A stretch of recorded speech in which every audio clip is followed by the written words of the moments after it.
चालाक गधा। एक दिन एक किसान का गधा कुएं में गिर गया। वह गधा घंटों जोर जोर से रोता रहा और किसान सुनता रहा और विचार करता रहा कि उसे क्या करना चाहिए और क्या नहीं। अंततः उसने निर्णय लिया कि चूंकि गधा काफी बूढ़ा हो चुका था, अतः उसे बचाने से कोई लाभ होने वाला नहीं था और इसलिए उसे कुएं में ही दफना देना चाहिए।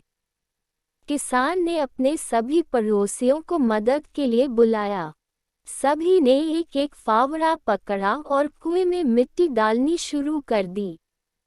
जैसे ही गधे की समझ में आया कि यह क्या हो रहा है, वह और जोर जोर से चीख चीख कर रोने लगा।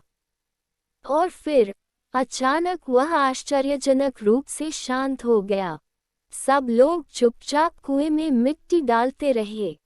तभी किसान ने कुएं में झांका तो वह आश्चर्य से सन्न रह गया।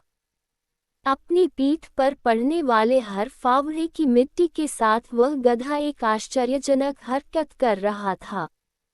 वह हिल हिल कर उस मिट्टी को नीचे गिरा देता था और फिर एक कदम बढ़ाकर उस पर चढ़ जाता था। जैसे जैसे किसान तथा उसके पड़ोसी उस पर फावड़ों से मिट्टी गिराते वैसे वैसे वह हिल हिल कर उस मिट्टी को गिरा देता और ऊपर चढ़ाता। जल्दी ही सबको आश्चर्यचकित करते हुए वह गधा कुएं के किनारे पर पहुंच गया और फिर कूदकर बाहर भाग गया।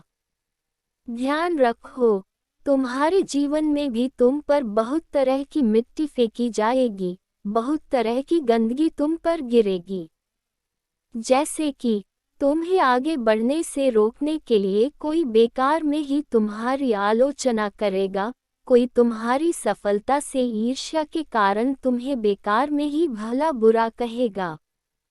कोई तुमसे आगे निकलने के लिए ऐसे रास्ते अपनाता हुआ दिखेगा जो तुम्हारे आदर्शों के विरुद्ध होंगे। ऐसे में तुम्हें हतोत्साहित होकर कुएं में ही नहीं पड़े रहना है, बल्कि साहस के साथ हिल हिल कर हर तरह की गंदगी को गिरा देना है और उससे सीख लेकर उसे सीढ़ी बनाकर बिना अपने आदर्शों का त्याग किए अपने कदमों को आगे बढ़ाते जाना है।